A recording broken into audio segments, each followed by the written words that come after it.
Rastafarian, those people move different, them live different, eat different. I have a brother-in-law and a brother who's Rastafarian. I remember growing up as a young kid in Spanish Town, and my brother-in-law, whenever I go to, his house, he'd cook Ital food, as he called it.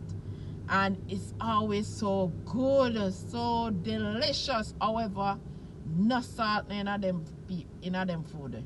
No salt. That the man they cook without salt. Every time, all the time, Yeah. And them food ever look good, ever taste good, doesn't eat meat. So it's always peas, beans and greens and all those good stuff. Some yam and cocoa and all those good stuff, Yeah.